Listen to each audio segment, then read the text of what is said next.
trusted name in news.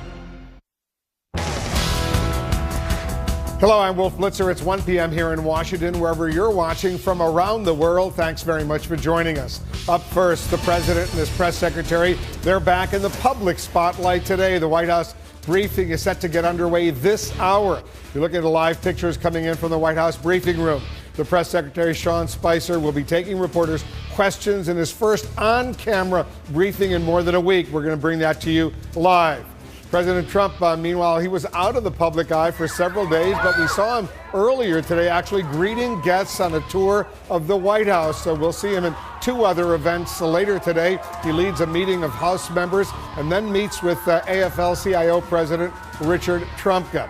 President Trump's explosive and unsubstantiated wiretap claims and the Republican plan to replace Obamacare, just two of the issues the press secretary, Sean Spicer, will no doubt be questioned about this hour. Let's go to our senior White House correspondent, Jim Acosta, and our senior congressional reporter, Manu Raju. They're both up on Capitol Hill. Actually, Jim Acosta is not on Capitol Hill. He's over at the White House. Jim, right. Spicer was asked about President Trump's allegation that President Obama tapped his phones. He didn't provide any evidence at all, but said, quote, "There's no question that something happened." What more are we hearing from the White House? As of this point, Wolf, nothing. We are hearing no new information, no new proof, no new evidence from this White House to back up the president's claim that he tweeted over the weekend that somehow former President Obama orchestrated the tapping of his phones up at Trump Tower. And so at this point, it is still something that the president is claiming happened without any proof. And at this point, the White House is not offering any additional proof. Now, Mike Pence, the vice president, was asked about this earlier this morning on a radio program. Here's a bit of that. I think the president's tweet speaks for itself. He's expressed himself on it. And, we're very pleased that the congressional committees have made it clear that they will look into that matter just as they're looking into every aspect of it. Now, of course, coming up in just about half an hour from now is the first on-camera White House briefing that we've had in a week, Wolf. Yesterday, the White House press secretary, Sean Spicer, held a briefing. It was off-camera.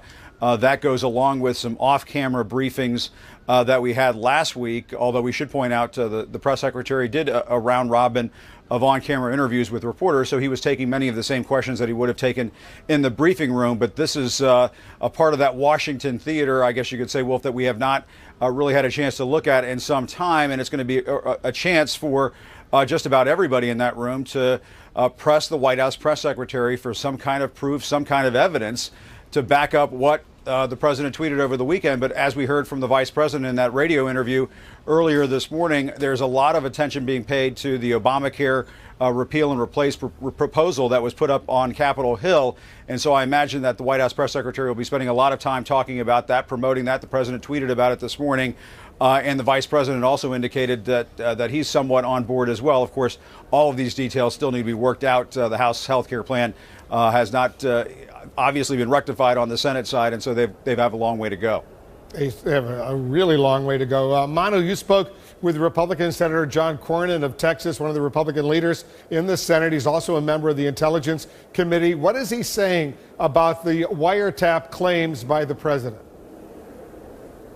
Well, he doesn't know whether to believe the president of the United States. I asked him that directly. Do you believe the president of the United States? He said this is going to be part of the Senate Intelligence Committee's investigation, which is a bit of news that's going further than what the Senate Intelligence Committee has said. Here's a little bit of our exchange, Wolf.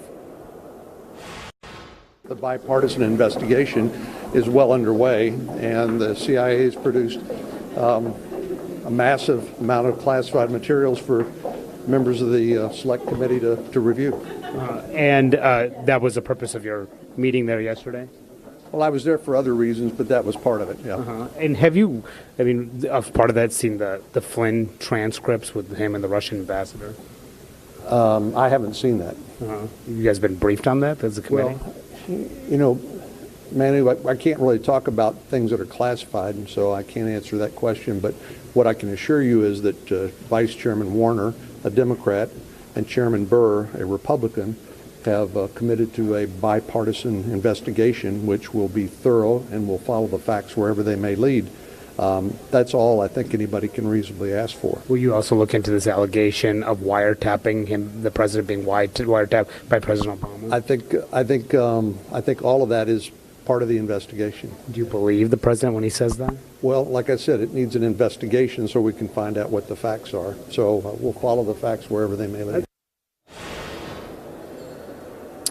So interesting to hear a top Republican leader not able to say, Wolf, whether or not he believes the president of his own party by making such an eyebrow-raising, stunning accusation against his predecessor for wiretapping him. But interesting also that the committee plans to look into this. That is something that the House Intelligence Committee also plans to look into. Devin Nunes, the Republican chairman of that committee, announcing over the weekend that he would look into the White House's allegation of Obama wiretapping the president of the United States. But one thing that we do know, Wolf, is that the Senate Intelligence Committee now going through a lot of data handed over by the CIA looking into this issue, but also interesting that John Cornyn has not seen those transcripts between Michael Flynn and the Russian ambassador that led to Michael Flynn's resignation from that post as National Security Advisor during that time, discussing possibly the issue of sanctions, right as the President of the United States, Barack Obama at the time, was imposing those new sanctions, although part of that larger investigation taking shape here on Capitol Hill, Wolf.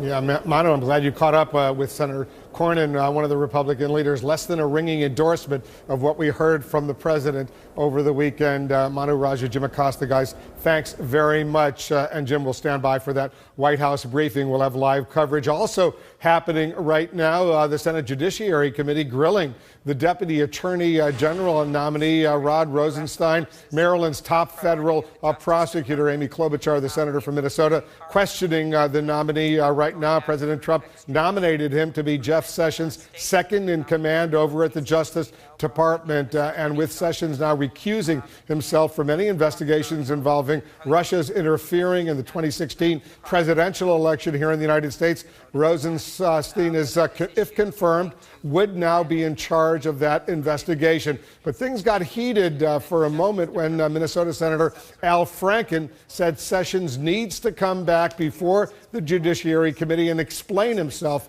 Listen to this exchange.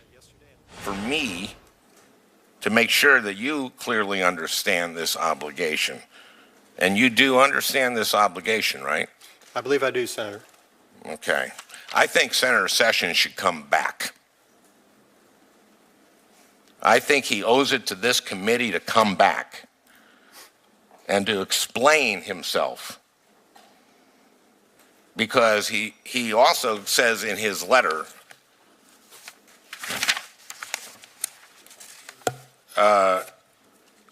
may I just...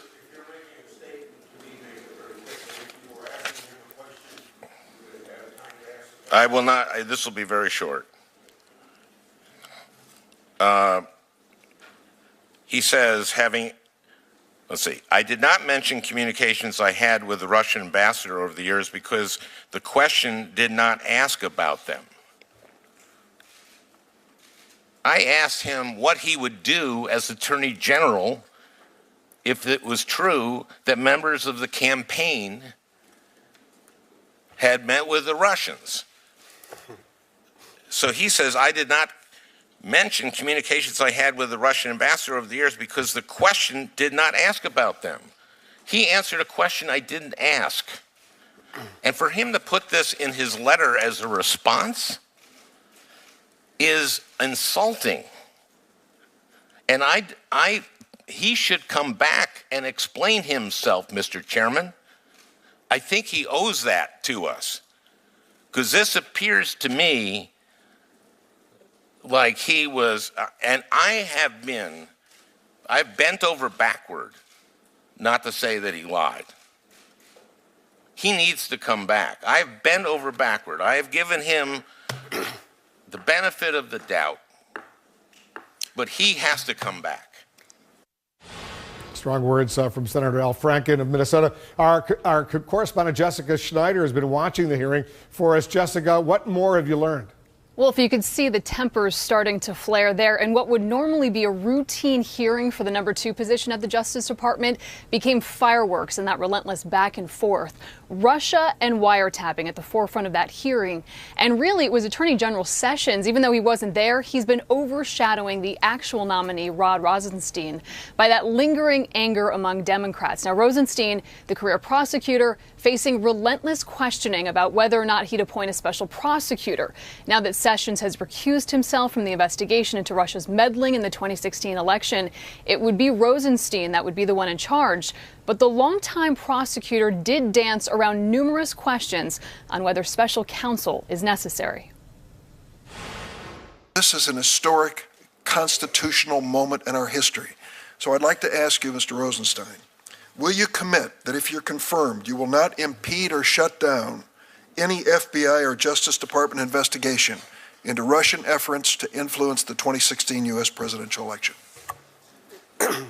Senator, on the issue of foreign interference in American elections, I can assure you that you and I are on the same side. I will certainly support any properly predicated investigation related to interference by the Russians or by anybody else in American elections. I might say for the record that Attorney General Sessions was asked that same question at his confirmation hearing, and he would not make that same commitment. So again, the Attorney General front and center there. But of course, Rosenstein will not commit to appointing a special prosecutor. He would only say that he commits to an independent investigation overall. Now, also, Wolf, wiretapping was front and center. Rosenstein was asked about the president's tweets accusing the former president of wiretapping at Trump Tower. Rosenstein stayed away from that and only said it was the president's First Amendment rights to tweet whatever he wants to. Wolf? All right, Jessica, thank you. Jessica Schneider reporting for us. Coming up, the new Republican health care plan is facing some headwinds, including from inside the Republican Party. We'll ask the Chief Deputy Republican Whip how he plans to get his members all on the same page as the bill makes its way through the House. There he is, Pat McHenry of North Carolina. He's standing by live. Also, take a look at this. Live pictures from the White House briefing room where the press secretary, Sean Spicer, getting ready to give his first on-camera briefing in more than a week. We'll go there live once it begins.